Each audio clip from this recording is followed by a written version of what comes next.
Recording. So, hello everyone, welcome. For today, we are going to talk about Earth science. This is our second meeting tackling about Earth science. So, for today, we are going to talk about plate tectonics theory, volcanoes, and earthquakes. Okay, now let's start with the history of the plate tectonics. Okay, so the first scientist that, sorry, wait. The first scientist that proposed the plate tectonics theory is Alfred Wegener. All right, he proposed that the continents were once compressed into a single continent or a supercontinent, which he called Pangaea. Okay, and that means all the earth in Greek. Okay, Pangaea, over time, drifted apart from one another into a process it undergo a process called the continental drift.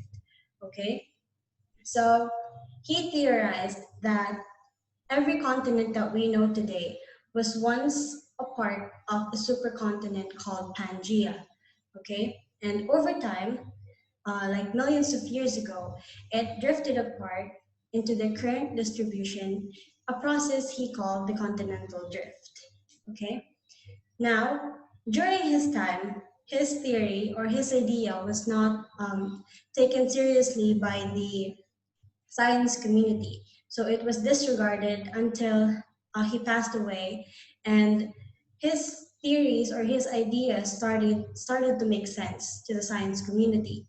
And over time, they discovered evidences that supports Alfred's theory. Okay, so the first one is the same fossils of plants and land vertebrates that can't cross big oceans can be found on continents ocean apart. Okay, so, for example, an animal or the fossil of a tropical animal has been found in the continent of Africa, and the same fossils of that same animal can be found on other continents as well, far from Africa. Okay, so that's one of the evidences that scientists discovered that can support Alfred's idea about continental drift. Okay, the second one is it can be found or the age and type of rock match up as well in different kinds of continents. Okay, so it only makes sense that those continents were once connected to each other. Okay, and the third one, which is over here, sorry, wait, hmm, let's just clear this drawings. Okay, now sorry, there's someone I minute. Okay. This is the third evidence that supports the continental drift theory. Okay.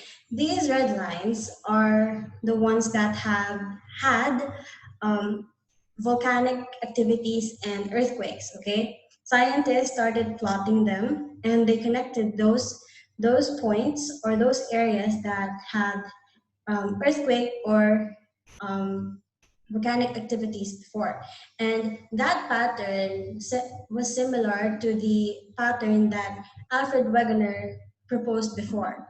Okay, so now over time, as science improves, they made the theory of Alfred Wegener the basis of geology. Okay, now how does the plate tectonics theory work?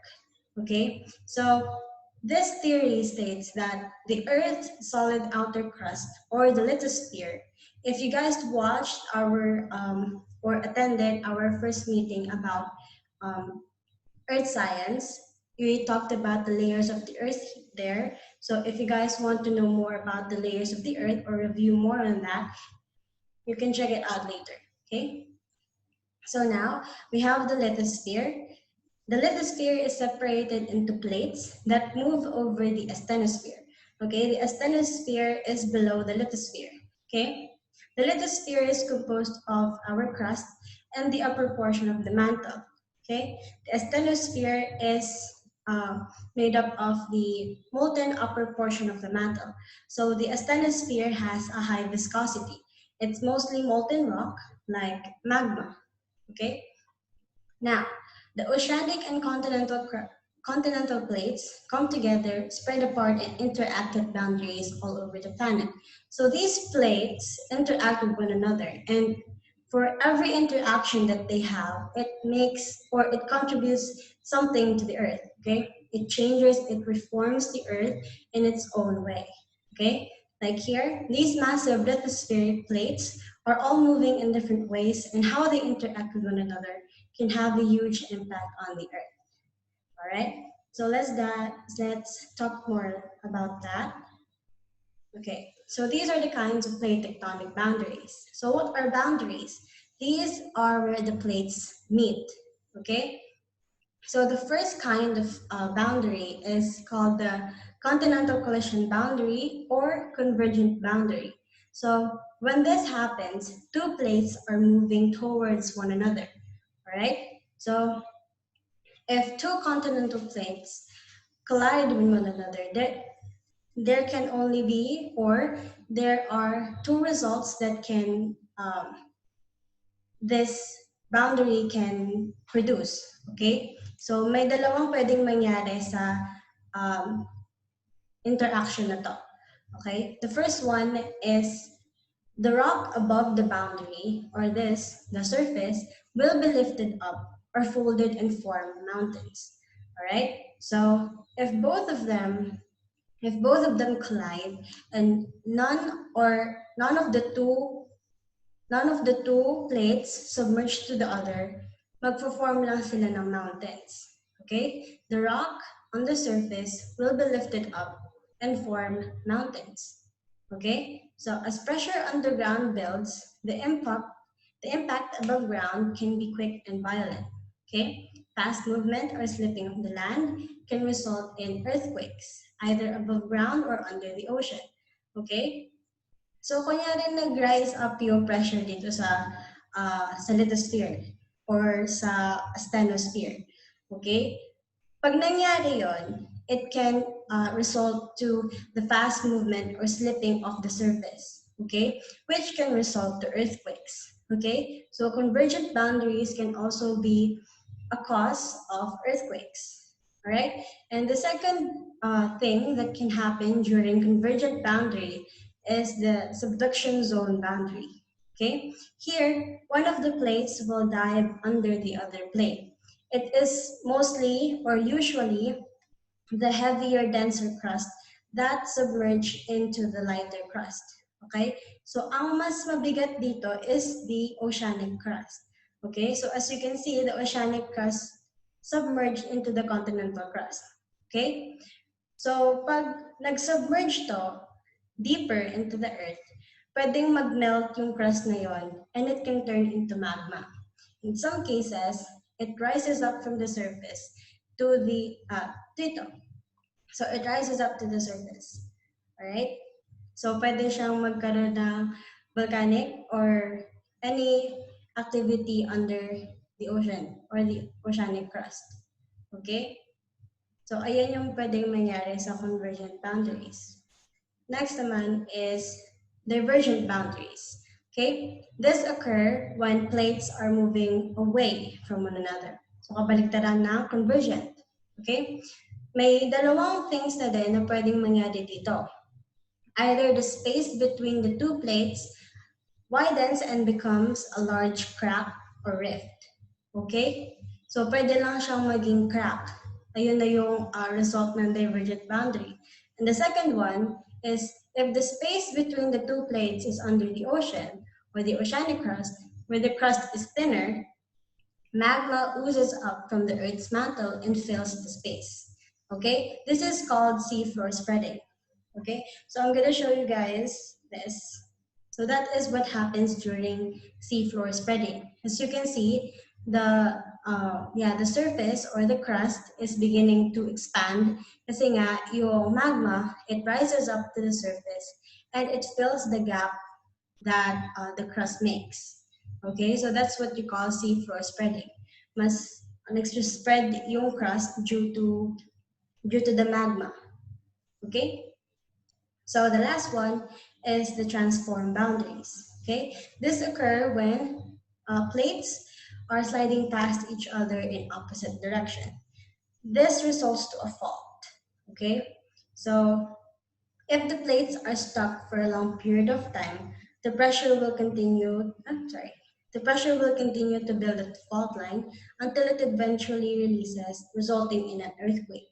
Okay, so the longer the pressure stays in that fault, the more intense the earthquake will be once that pressure, once that pressure releases.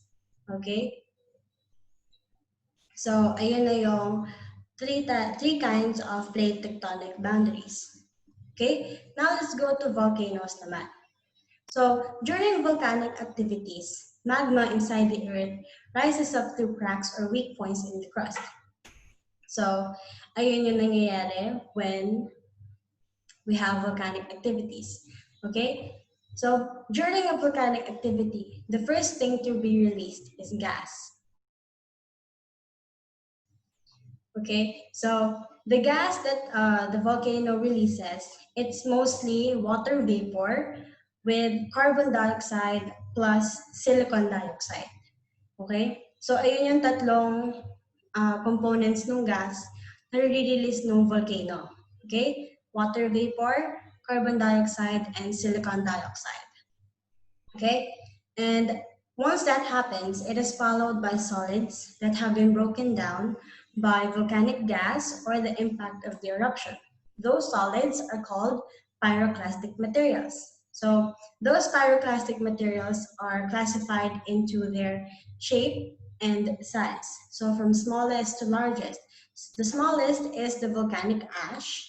Next is the volcanic dust, lapilli, and volcanic bombs and blocks being the biggest. Okay, so that volcanic ash, or the smallest pyroclastic material, it stays in the atmosphere for a long time. Okay, forming a layer into the atmosphere. Okay, because of this, dahil sobrang kapal niya, it reflects the sunlight back into space, lowering the air temperature under the area that the volcano erupted. Okay? So, walang masyadong sunlight na nakaka-pass through doon sa sa volcanic ash kasi nga sobrang kapal niya, as you can see here in the picture. So that's volcanic ash. Okay? So next, let's talk about the types of lavas. Okay? So the first one is the basaltic lava. It has a low gas content and flows quietly. So ito siya. This is the basaltic lava. It has a silicon dioxide of 52%, making it highly fluid with a low viscosity. Okay? So fluidity measures or tells us how well material flows. Okay? And viscosity naman tells us how sticky that material is. Okay? So as you can see here, the basaltic lava is very flowy. So it has a high fluidity. Okay? Now, it has a high temperature and creates broad lava plateaus and shield volcanoes with gentle slopes. So, ang result ng basaltic lava is shield volcanoes. Okay? Now let's go on to rhyolitic lava. It has a high gas content and low temperature. Okay? As a result, it erupts with much more force than basaltic lava. So this is rhyolitic lava. Okay? It has a high gas content that results to much more force than basaltic lava. So it's very disruptive. Okay? It has a silicon dioxide of 63%, giving it a low fluidity and a high viscosity. So it doesn't flow that much and it has a very sticky consistency. Okay? This lava creates lava dome volcanoes. So, sa basaltic, shield volcanoes. Sa rhyolitic naman, we have lava dome volcanoes. Right? And the last one is andesitic lava.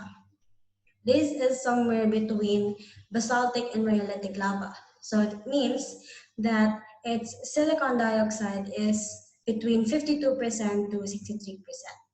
Okay? This lava commonly erupts from stratovolcanoes as thick lava flows. Okay, so this type of lava can be found in stratovolcanoes. Okay, so review, basaltic sa shield, rhyolitic sa lava dome, sa yung andesitic naman sa stratovolcanoes. Okay, now let's go to earthquakes. Okay, now this is another disaster caused by volcanic or fault activity. So as we said kanina, we have transform boundary, diba? It results to faults. Okay, so when the pressure, yeah, when the pressure from that fault stays there for a long period of time, the more intense the earthquake will be once that pressure releases. Okay, as you can see here, the energy built up inside the earth is released in all directions in the form of waves, causing the ground to shake. Okay, so here, as you can see from the picture, this is the focus. This is the point below the surface where the earthquake has occurred. And the point above the focus is called the epicenter. Okay, now earthquakes are classified into how deep its focus is. Okay, so if its focus is less than 100 kilometer deep, it is called a shallow focus earthquake. Pag 100 kilometer, pag deeper naman than 100 kilometers, it is called a deep focus earthquake. Okay, now these are just a few terms that you need to know or would like to know in earthquakes. So the first one is the waves caused by an earthquake are called seismic waves. Okay? And seismic intensity is a term used to describe the strength of earthquake vibrations. Okay, so it is the strength of how fast or how strong the vibrations of the earthquake in the surface of the earth. Okay, now magnitude is a numerical value that represents the amount of energy released at the focus of the earthquake.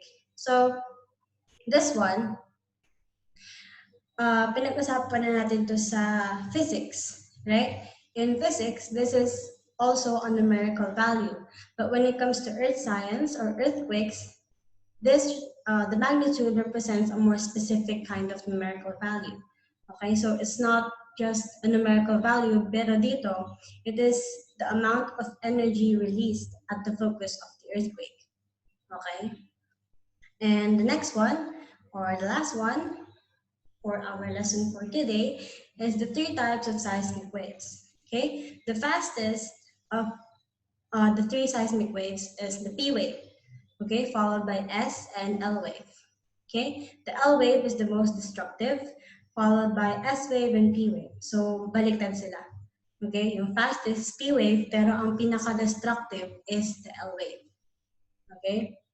Kasi parang yung P wave, nagva-vibrate lang yung, yung surface sa sobrang bilis. Pero ito, sobrang parang bagal niya. Kaya mas, parang nag-shake pa yung ground ng mas, intense. Okay? Naturally, stronger amplitude results in more damage. Right? So amplitude, ayan. Yung parang, it has to do something with the waves. Yeah, L wave is love wave. Okay? With the same underground condition, pag same yung, yung surface or yung area, the amplitude and damage will increase together. Okay? So parang, ano yun? Yeah, mag-i-increase sila together with amplitude and damage. Pag under same condition sila. Okay? So, ayun lang for today since our topic is very easy. Okay? So, next meeting naman, chemistry naman tayo. Let's talk about electron configuration and the quantum numbers, and also nuclear reactions and chemical ones. Okay, yung quiz natin is still through Google Forms, and I'll be giving it to the GC and the Google Classroom later on. All right, so thank you so much for attending our Zoom meeting for today. If you guys have any clarifications, feel free to message me in the GC or through DM. Okay, so thank you guys. Thank you sa pag-attend. And don't worry, I'll be um, posting this in our um, yeah, our YouTube video. Okay? So yeah. Thank you guys.